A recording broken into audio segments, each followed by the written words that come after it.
Any health-related information on the following show provides general information only. Content presented on any show by any host or guest should not be substituted for a doctor's advice. Always consult your physician before beginning any new diet, exercise, or treatment program.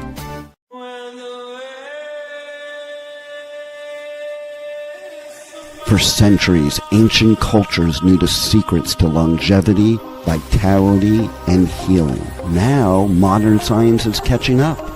Ageless Blueprint is a podcast that will reveal the modern secrets of better health and a better life. Join Dr. Eldred Taylor here today and every Wednesday at 9 a.m. Eastern Time on W4HC Radio at W4HC.com.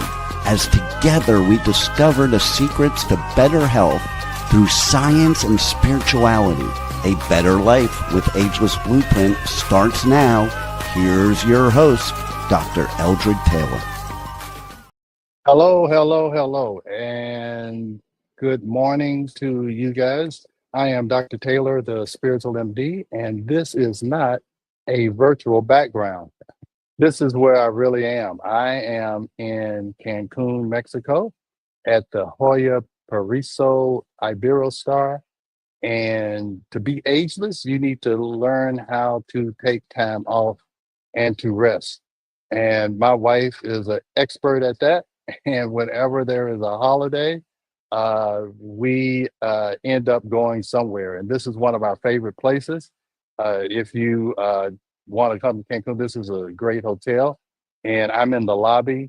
And so excuse me if you see some people walking in the back, or there's a fountain over here. I could actually show you the fountain, I guess. Okay, so you might hear that. So don't be alarmed. Rebel will try and cut down the background noise as much as she can. But I want to welcome you. I'm Dr. Taylor, the Spiritual MD, and my flight leaves a little bit later today. But at first I was going to, Rebel said, hey, why don't you just replay one of your other previous podcasts? I'm like, no, I want to show you guys I'm dedicated to this show. I'm dedicated to you. I'm dedicated to show up where I'm supposed to show up if there's any way possible. So I found a little spot here, and we're going to go ahead with the show. Right, Rebel? Nothing's going to stop us. Nothing's going to stop us. And I don't hear the fountain, but it looked beautiful. Okay, good. So let's get started. So today, what I want to talk about is, we're talking about being ageless. So you always want to know where you're starting from. Okay, is that how bad am I, or how good am I? How concerned do I need to be about aging, and am I aging appropriately? Am I aging too fast, or am I slowing down aging? Well, I'll tell you, there's a lot of high price longevity programs out there, and I'm not saying there's anything wrong with those. I'm actually going to start, not high price, but in the school group, that's a part of one of those programs. But there are some very inexpensive things that you can do. And of course, for some reason, there's a bunch of noise right when I get ready to start. This guy, he's taking luggage. But anyway, there's a lot of cheap things that you can do that don't cost any money. You can figure out where you're starting from, and you can do things to improve your health, and you can track it yourself. I'm always about, you cannot manage what you cannot measure. And so you always want to be measuring how you're aging, and you can do a lot of this at home. Okay. So we're going to talk about, I think it's 5 things you can do that don't cost you much money at all. Some things don't cost you anything. And you can figure out where you are in this aging process. Okay. So let's get started. We'll go with the first slide. Yeah. All right. So ageless function tracker. We always want to track things. I talk about stress. You got to measure stress. You got to measure your hormones. You have to measure in order to know how you're doing. Okay. I'm going to talk about later on, is you want to measure how you meditate. Okay. I'm a big believer in meditation. So we always want to measure and see how we're progressing. All right. So I think I can control the slides here. Now, this is what I woke up to this morning. All right. I woke up early because I needed to prepare for the podcast, and I managed to get out there before sunrise. So, this is the Maya Riviera area of Cancun, and that's the sunrise. And I'm going to tell you a part of being ageless is being grateful for the sun to rise every day and you're alive to see it or experience it. You know, if you get up in the morning and start out with a feeling of gratitude, it really it really provides an ageless spirit. Okay. It's just to be grateful to breathe, just to be grateful to move. And we're going to talk a lot about movement, but to wake up and to see that, it just shows you how great it is just to be alive. All right. So if you come here, you get one of those rooms and you get to see that. All right. So hopefully that brightens up your day uh, and just see how uh, that light can shine and brighten up your day. Okay. So hopefully if nothing else, that helps you just to see that. And I'm not doing it to make you jealous or envious. I'm doing it to try and uplift your spirit and just tell you that being ageless is about being grateful. All right. So, why functional metrics matter? All right. Now, these things I'm going to talk about today, uh, let's just talk here. Early warning signs. Functional decline precedes other aging markers by 5 to 10 years. Changes in daily movements reveal health issues before they become serious. So, you can preempt or predict disease or declining aging or aging too fast. And you can detect that 5 to 10 years before you're ever going to get any kind of disease. So you want to pay attention to these metrics so you can intervene way before anything is actually perceptible to any doctor that something may be wrong. Okay. So this will tell you a true biologic age, not just the age counting from the day you were born, but how fast or how slowly are your biological systems aging. So grip, how strong you are, your gait, how fast you walk, or how long are your strides. Balance reveal actual aging status regardless of chronological age. These reflect integrated neurological and muscular health. So, in order for you to move, and that's why movement is so important, is a lot of things have to be coordinated. Okay. The left and right side of your brain, your spinal cord, everything has to be working in harmony for you to be able to move without having to think about moving. Okay. You know, when people have lost uh, their ability to move from a stroke or whatever, they have to start thinking about how to move. So you want all of those circuits to be connected so you don't have to think about doing daily activities. So it's a superior predictor. It outperforms blood pressure and body mass index for longevity prediction by up to 3 times. Functional capacity correlates more strongly with mortality risk. So just by measuring these, you can decrease mortality. Okay. So again, I can't tell you how important these things are. So actionable insights. Unlike genetic tests, these metrics provide immediate feedback, improvable through intervention. Small improvements yield significant gain in independence. So these metrics are used worldwide to assess elite athletes and aging adults. These tests have decades of validation across diverse populations. So this is the thing when I'm talking about going to a regular or going to a doctor. They are looking for disease. They're looking for what has happened 5 to 10 years after you could have identified some things that you needed to improve.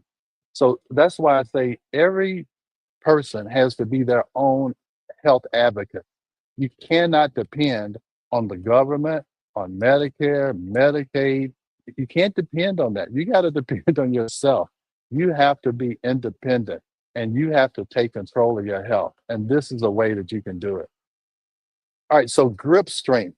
Now you can get one of these on Amazon for like 19 bucks. I have one. I meant to bring it so I could show it to you, but this is just measuring grip strength. So you can use it's called a danometer. All right. So you sit with your elbow at 90 degrees. You can read this. I'm going to have a downloadable PDF where you can look at all of these. I'm going to add that to the podcast as a link. But you sit with your elbow at 90 degrees and you squeeze that and you do it 3 times. All right, 3 attempts per hand, 60-second rest in between. And you record the highest value for each hand. And these are the target goals over here. I won't go through all that. Again, I'm going to give you a PDF where you can have all of this. And actually, I'm going to download a tracker that you can use. So what does it indicate? It reflects your total body strength and fertility risk, frailty risk, okay? It predicts all case mortality. Is 25% stronger grip equals a 17% lower mortality risk. And you can improve this with practice, like with anything, you can improve it. And with that, you're going to decrease your mortality risk by 17%. It also indicates brain and cognitive health. So again, in order for you to grip or do anything, your brain has to be able to fire all of these neurons to do this and do it with power. So a weak grip equals longer recovery times. So Dr. Taylor, it's yes. we have a question. Can you improve your grip if it's not as strong as it is? Or, Yeah, it's just by practice. It's just like anything. You practice it and it can get stronger. Okay. So here it says regular testing helps to identify early muscle loss and nervous system changes. A 5% improvement. I'm sorry, I went back. But yeah, you can. Significantly impacts health outcomes and independence. So yeah, with any of this, we're going to talk about how you can improve it. So and I want to get across one thing, is that if people think, and we talked about this last week, that I'm genetically weak or it's things that I cannot change. Yeah, in some cases there are, when you have some type of debilitating disease like ALS or whatever. But almost any other metric here, there's ways you can change it. And I'm going to show you at the end the things I've done to change it. I'll show you the proof and how I've measured it. So again, I'm not telling you something that I haven't done myself. And with everything we've done in our practice, almost we've done it before we've ever advised the patient to do it. So these are all things that you can improve, no doubt about it. All right. So let's go to the next one. Sit to stand. And this is important. That's why when you go to the gym, they're always trying to get you to do squats, because the ability to stand up without any assistance from your hands is very important. So what you're supposed to do is sit centered on a standard chair, like 17 inches in height. Your feet are flat and your shoulder width apart. You cross your arms over your chest. You keep your back straight throughout the test, and you stand up completely upright, return seated position without using your arm. And you'll see people, make all kinds of groans and grunts to get up and pushing and scooting to the end of the chair. All of those are bad signs, okay? You should be able to stand up, sit down, okay? And you're supposed to do it. You're supposed to repeat it for 30 seconds. And you want to try and get to 12 to 19 reps. That indicates good fitness. Age targets, again, I'll show you all this. At certain ages, you're expected to do more when you're younger and less as you're older. But if you can meet the goal of a younger person, then that tells you that you are slowing down your aging process. So what are the benefits of this? You measure lower body strength, balance, and cardiovascular health. It predicts fall risk. So, people talk about osteoporosis and taking medications for osteoporosis. Well, let me tell you, bone health is important, but the key is that you don't fall. Even if you have osteoporosis, if you can maintain your balance and not fall, you're not going to break a bone. So that's why even if you have osteoporosis, you want to do these things, because you want to try and improve your balance and decrease your fall risk, okay? So each additional rep correlates with 14% lower mortality risk. Improving by just 2 reps can significantly extend your health lifespan. Now, this test stimulates a movement performed 30 to 50 times daily. Regular practice strengthens key muscles and improves functional capacity. Those with knee or hip concerns should consult a healthcare provider first. So yeah, you don't want to, if you've got a arthritis in your knee or whatever. But I still think that doing this exercise is going to help increase the mobility of the joints. Okay. So that's test number 2. Just being able to stand up without any extra assistance. All right. All right. So let's go to the next one. Gait speed.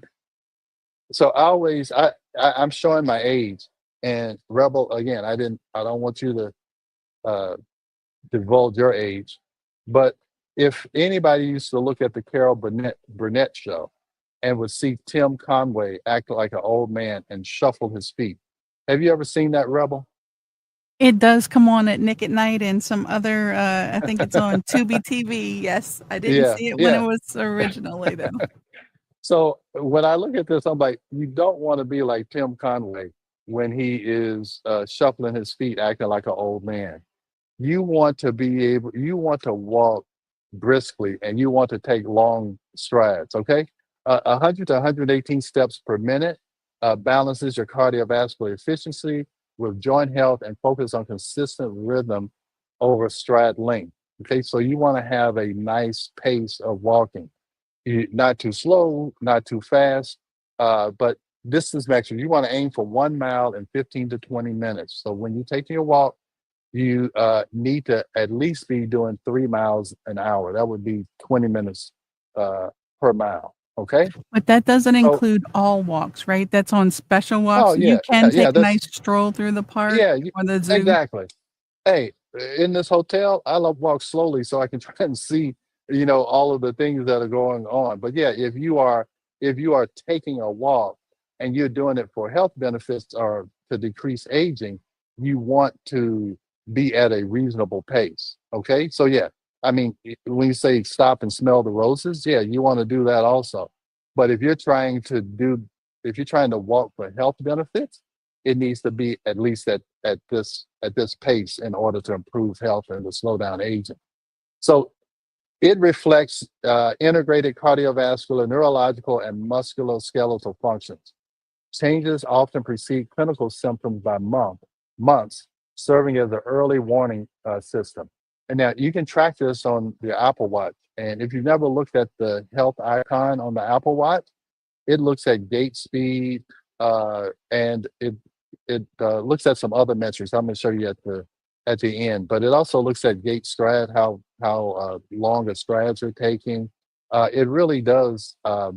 It does track a lot of health markers. All right, and again, movement is so important to the neurological system because again, you actually have trillions of connections from all these nerves trying to organize your thoughts, your movements, your speech. So in order for your body to work and to move like you want it, a lot of connections have to be there. So everybody's worried about dementia and how well their brain is working. So you want to make sure that you reinforce those connections, that those connections stay active, because if you don't use it, you lose it. Okay. And that is a true statement. So you want to use those nerves, you want to use those muscles so that you don't lose the ability to move. Because I'm telling you, when you lose your mobility, man, you lose a lot of life experiences. I went to Egypt, and you have to crawl down in these caves and you have to climb up. And I'm like, I'm glad that I did it at this age and where I'm this mobile so that I can continue to have experiences and have the full experience of the sights and the sounds that life has to offer. All right. So enough of that. Let me go to the next one. Functional reach. So you're supposed to stand side onto a wall, with your arm at shoulder length, just like this woman here is. And you want to try and see how far you can reach. You reach forward as far as possible without taking a step and without falling, of course. Okay. If you can reach greater than 10 inches, you have good balance. And again, this is trying to decrease your risk of falling. Okay. How well can you reestablish balance if you miss a step when you're going up or down the steps? If you don't see the curb, how quickly can you regain your balance. So the more you can reach and not fall, it is going to strengthen your ability to maintain and restore balance. All right. Now here's another one. Now this can be a little challenging, and you want to make sure that that you have some support that you can grab onto when you're first starting this. Okay. So this is a single leg balance. This assessment evaluates vestibular function, and that's the back portion of your brain that looks at balance. It's connected to your inner ears and everything. So it's looking at neuromuscular control and stability. And while balance naturally declines with age, regular practice can maintain and improve it. So first, you're supposed to try and stand on one leg with your eyes open. Okay. So you stand on a firm, solid, level surface. You lift your foot approximately 6 inches, and you don't have to pull it all the way up to your knee like that. And your target is, again, it's age related. At 40, you should be able to do it for 40 seconds. At 50, 30 seconds. At 60, 20 seconds. And at 70, 10 seconds. So for some reason, that part of the brain will just, it begins to deteriorate just due to aging. Okay, that's why trying to exercise this part of your brain is so important, to try and slow that down. All right. Now, here's the real challenge when you try and do it eyes closed, and the target is just 10 seconds. Because in order to maintain your balance, your body needs to be able to sense where it is. Okay. But the younger you are, your body's able to do that better than when you're older. Okay. Is that you can close your eyes and still maintain your balance on one leg. Now, I will tell you that's challenging, and you really, you need to make sure that you can grab a chair or whatever, or you can put your foot down easily, because that takes some practice. So proprioception and neuromuscular coordination. Again, for your body to know where it is in space, the cerebellum has to be working. And I'll tell you, I learned this several years ago, probably 10 or 11 years ago. And because my mother suffered with dementia the last 4 or 5 years of her life, I was really concerned about how I can exercise my brain. And this is one of the ways to make sure that your body knows where it is. So anyway, to make a long story short, we started ballroom dancing. Ballroom dancing helps decreases dementia, because when you're dancing, you have to know where your feet are in relation to your arms and where your partner is. And I'll tell you, we've been doing ballroom dancing for 10 years. We've been taking lessons on and off. And it's difficult.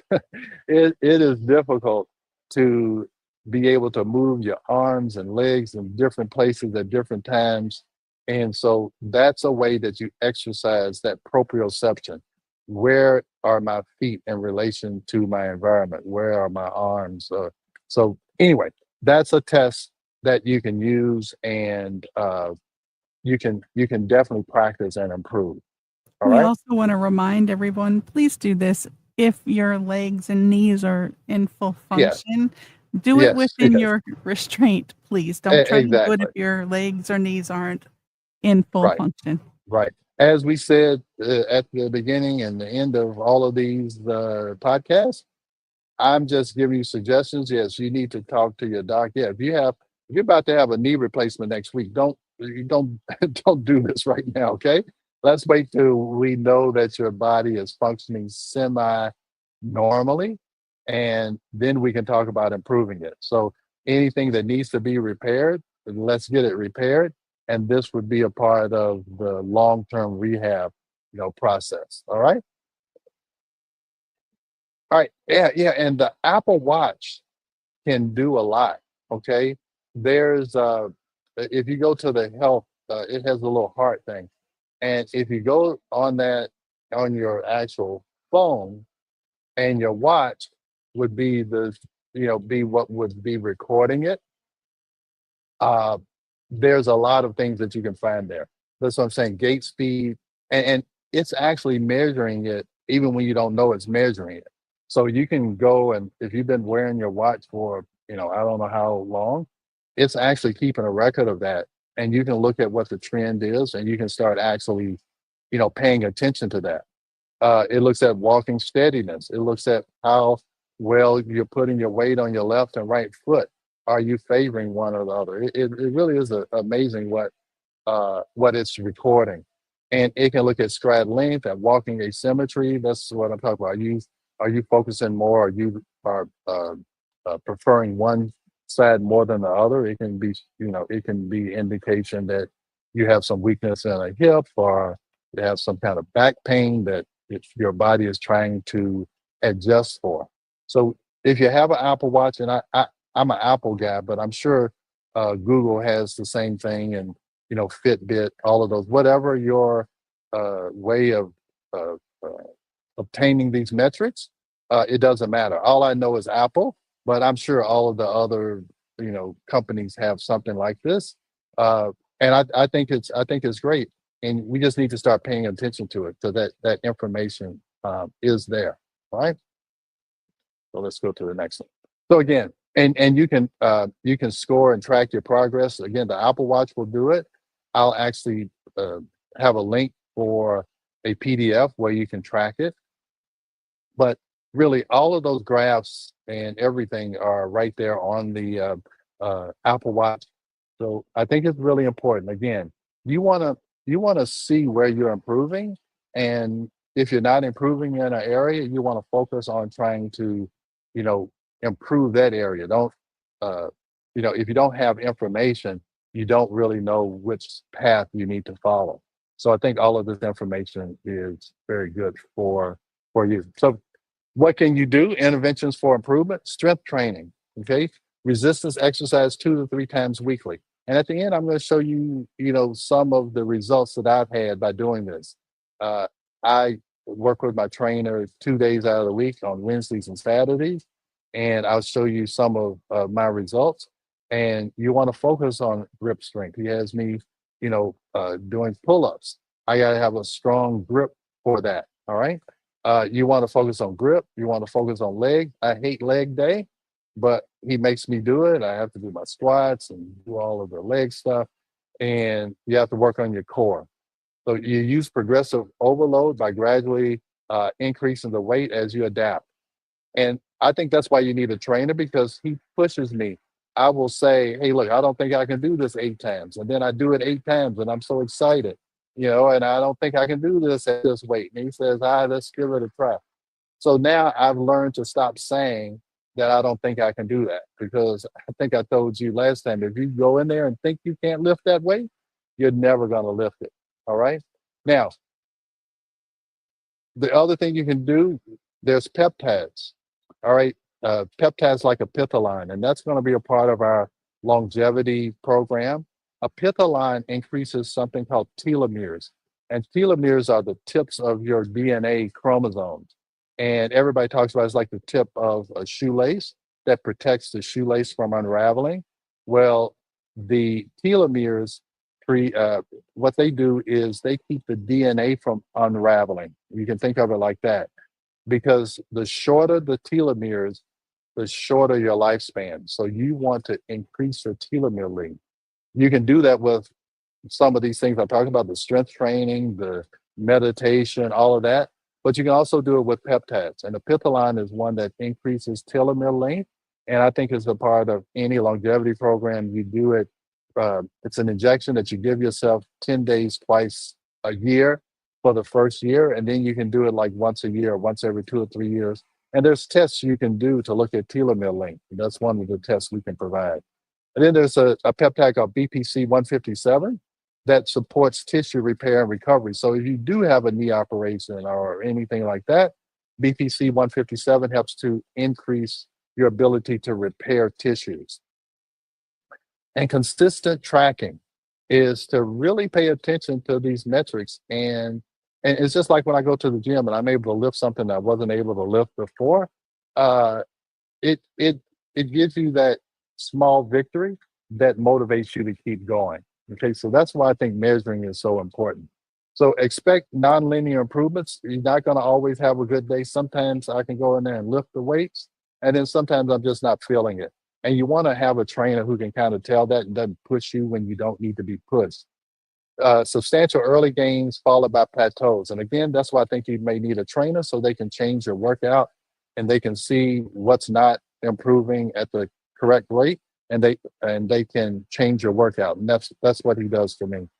Uh, Show significant functional improvements require 8 to 12 weeks of consistent practice.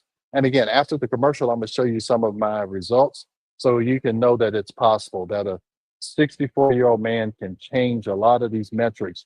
And it probably took me, I started really doing this probably August of the last year, so it hadn't even really been a year.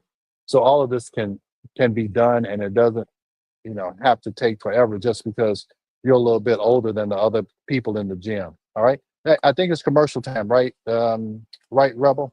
And then I'm Yes. gonna come back and show you some of the things that I've been able to improve. Okay. Sounds good. Here we go. All right.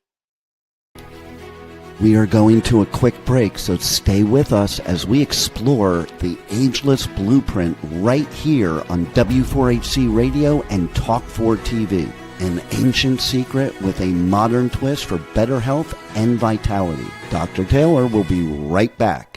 Taking care of your health shouldn't mean taking a handful of pills every day. At Taylor MD Formulations, they create doctor-developed supplements that combine the best natural ingredients so you get the results you need with fewer pills. Taylor MD Formulations is backed by science, designed for real life with real results. Less pills, better health, doctor approved. Shop now at TaylorMDFormulations.com and discover smarter supplements for smarter health. That's TaylorMDFormulations.com. We are back for more of Ageless Blueprint. Once again, let's join Dr. Taylor for more insights and research on the ancient secret to better health and a better life in modern times. Here's your host, Dr. Eldred Taylor.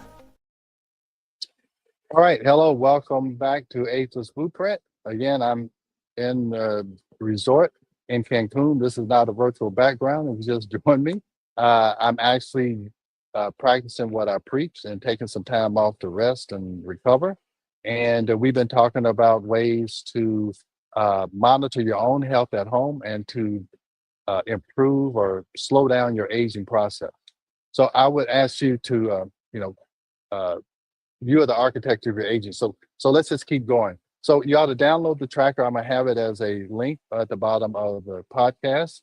And you want to begin with your baseline measurements across all the 5 tests.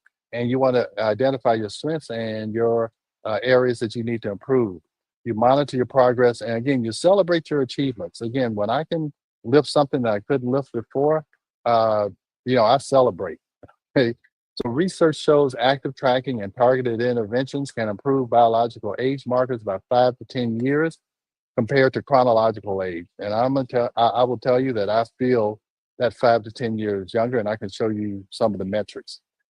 Consistency matters more than perfection. Even small improvements translate to meaningful enhancements in independence and quality of life. Okay, so you don't have to make these major changes. Don't expect to lose 20 pounds the first 5 days. It's just not going to happen. Okay. So just have some realistic goals. Think of this as a lifestyle change. It's not something that I'm just going to do for 2 months and then I'm going to go back and eat my Twinkies and sit on the couch. You have to make a lifestyle change. Okay. So just think of this as this is something I'm going to incorporate into my life daily. This is not optional. All right. Now, this is my trainer. This is a guy named Drew. And about, I don't know, it was like 2 weeks ago, he was like, I need to take a picture of you. You're one of my best students. You come in, you do what you're supposed to do. And you know that old saying, when the sun's out, the guns are out. I got guns now. All right. I told him when I first started working with him is that I want to be able to go to the beach and not be ashamed to take my shirt off. I would see some guys on the beach and they'd have these big beer bellies, and they're just walking around so proud. And I'm like, wow, these guys are really self confident. I'm not that self confident. So I told them I want to be able to take my shirt off at the beach now. I I still do it sparingly, but I'm not self conscious about it anymore. So that was my one little goal. And then after that, I was so it was such a habit for me. Now I don't want to miss. I worked out while I was here, so it has become a lifestyle for me. And not only do you want to measure your body, well, let me go to the next slide. I'm gonna come back to this one. All right. This is I have a body composition scale uh, at home, and you can get this off of Amazon. It costs $50, $60. Anybody we have on a weight loss program that we're doing long distance and they're not coming to the office, we ask them to buy one of these scales because not all weight loss is good weight loss. All right. You want to make sure that when you're losing weight, you're losing fat and you're not losing muscle. That is so important as you age that you don't lose muscle mass. That's why I'm so proud of that picture because I have gained muscle mass and I can measure it and I have measured it. So I think, okay, yeah, this is visceral fat. So this is the fat that can kill you. All right. This is the fat that's inside in your omentum that carries all of these toxins. And over the last 263 days, my visceral fat has gone down by 7 pounds. And that's probably the most important thing for me. Okay. Is that dangerous killer fat I've been able to decrease by 7 pounds. Uh, that's probably what I'm most proud of. And how did I do that? Probably by changing to a plant-based diet. I eat meat very sparingly, and usually, if I do eat meat, it's some wild caught fish. But the plant-based diet is, I mean, that's just a part of me now. It's not that I try to resist having meat. I just don't want it. And it helps me to control my weight. And you can see in a plant-based diet, my muscle mass has increased by 5 pounds over less than a year. That's not supposed to be really possible. Okay. That's why my trainer was so proud of me because uh, I had gained this muscle mass by working with him. And at this age, that's not supposed to be very common. And this is my skeletal muscle. It's gone up by 10%. So I'm very proud of that. And I keep working it. I don't want to see any dips in it. So I do this. I usually weigh myself every 2 to 3 days, and I want to make sure that I'm on track with this. All right. So I'm not bragging, but I'm just telling you this is something that can be done. And I only go to the gym twice a week, Wednesdays and Saturdays, and I go for an hour. That's really all I do. Now, I do expend some energy out in my backyard. We garden, we plant roses and stuff, and that's probably my daily exercise. I go out there and do that. But this is just 2 times a week. I've been able to do that uh, to accomplish this. So it really is more about consistency.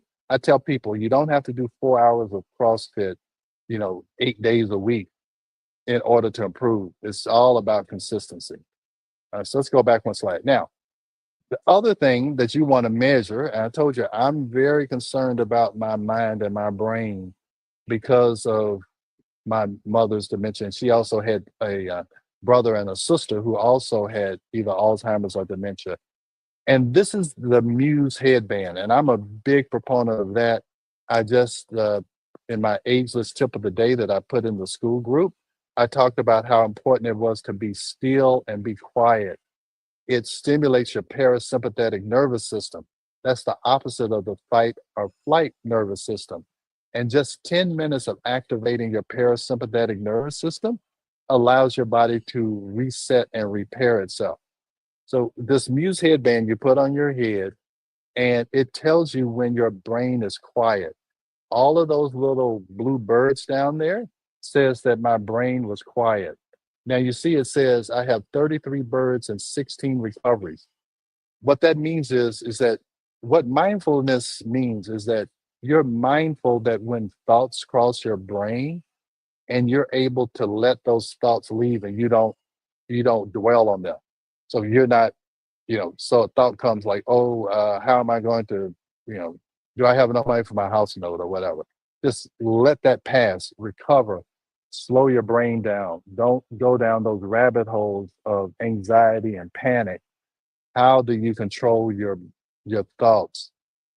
The secret formula is that if you can control your thoughts and you can control your breath, your heart rate will go in rhythm with that.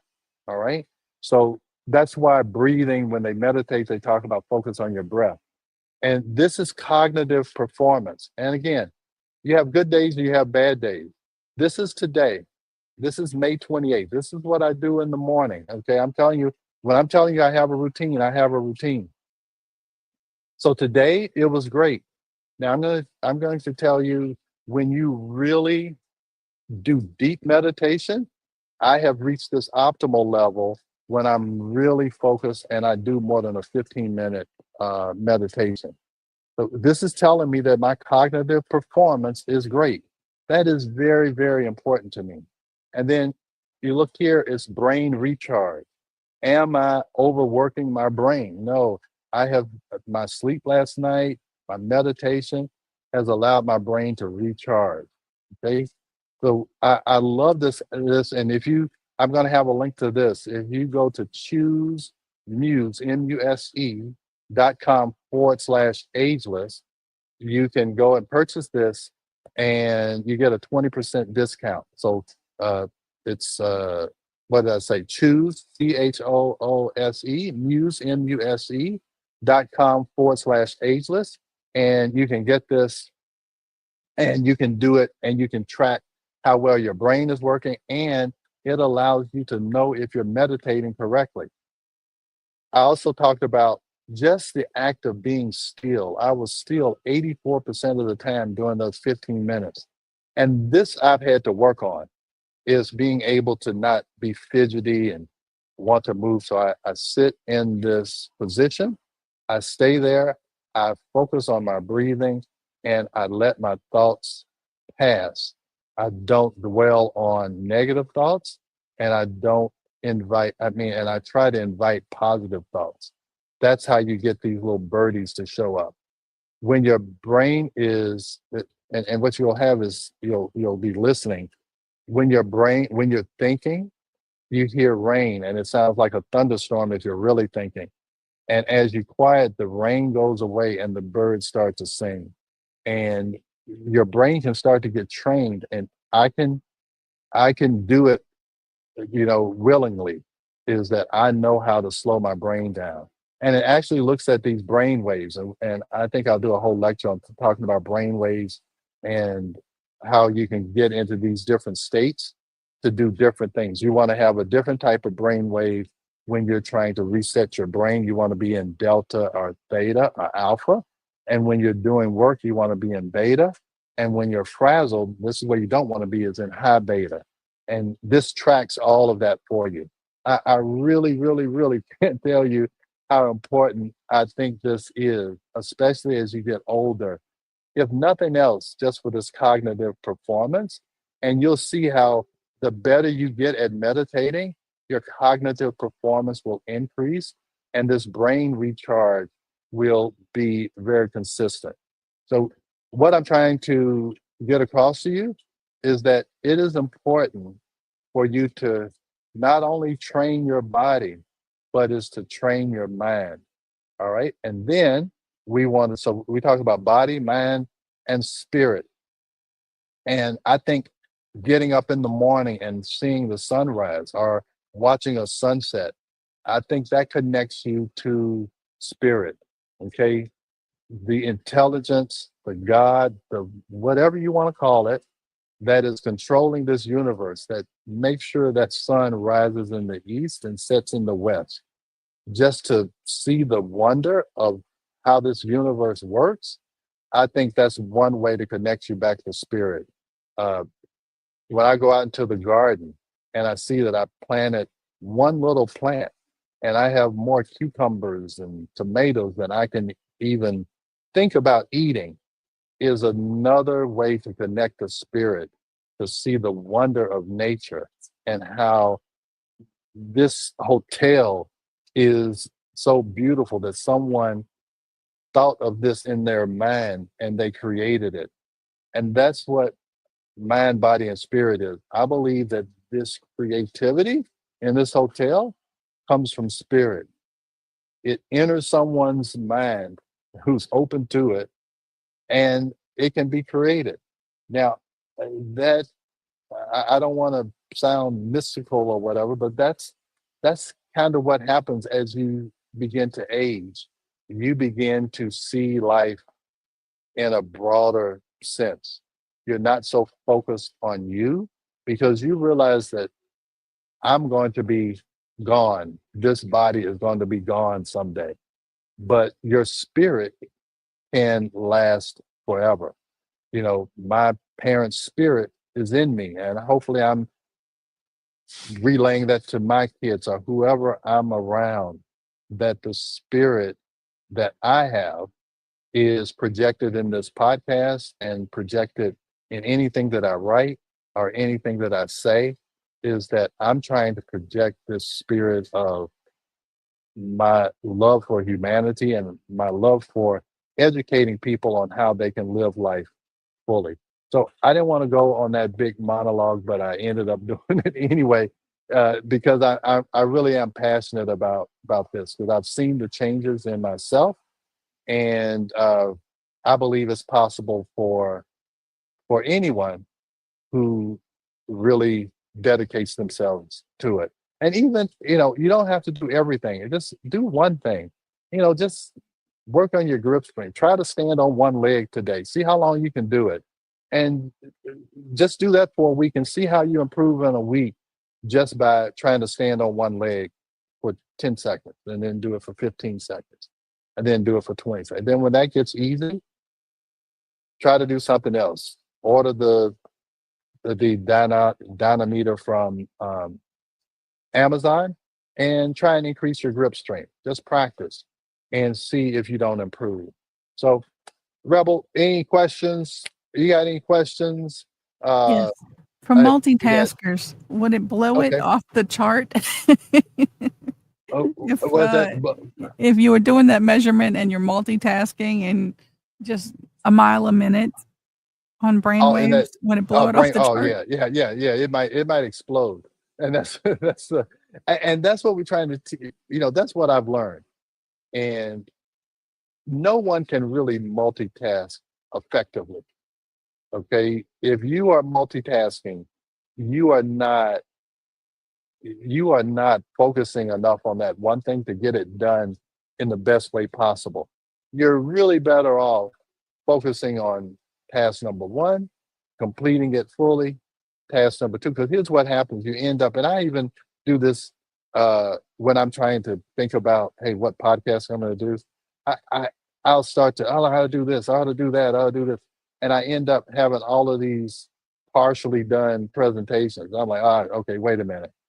And Rebel, that I told you, I said sometimes I think that I've sent you the title and I haven't. And I think that's because I'm multitasking. But anyway, is that doing the meditation will help you to slow your brain down so that you don't think that you have to do 10 things at one time. Okay. But I do So, have to do multiple things at one time. well, I can't slow down.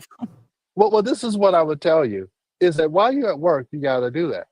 But the key is, can you control that? So when you leave, can you leave all of that behind and slow your brain down so that you're not thinking about those 20 things you have to do or you had to do when you're at home eating, trying to relax, trying to sleep. And I think that's what happens. You can't turn your brain off. And that's why I was saying that how many birds and how many recoveries, how quickly can you recover if your brain does start to wander? And that's what I think the practice is. You can multitask, but then after the multitasking is over, okay, I need to shut my brain down because I need to relax and I need to eat. I need to go to sleep. I need to recharge my brain so I can go back to multitasking tomorrow if that's what your job requires. So anyway, I know it's time for us to go.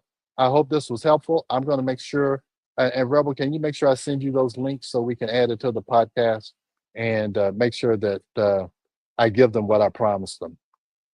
Absolutely. So we're going to put it in the show notes. Yeah. So I'll send you that and we can put it in the show notes so you guys can have those trackers and anything else I told you I was going to provide the link for. Oh, and for that Muse band, I would tell you to really do that. I'm gonna put that link down there too. I think that's really important. And so long Absolutely. from Cancun. I gotta pack and get ready for my flight back to Atlanta and get back to the office tomorrow. Safe travels. Safe travels. Have a All good right. one. Thank you. Bye, All right. Bye everybody. bye. Thanks for joining Dr. Taylor today. If you missed any part of this show, just check out the podcast wherever you listen to podcasts. Ageless Blueprint is every Wednesday at 9 a.m. Eastern Time on W4HC Radio at W4HC.com. Together, we discover the ancient secrets to better health through science and spirituality made for modern times. Until then, feel free to check out agelessblueprintpodcast.com and TaylorMDFormulations.com for more information.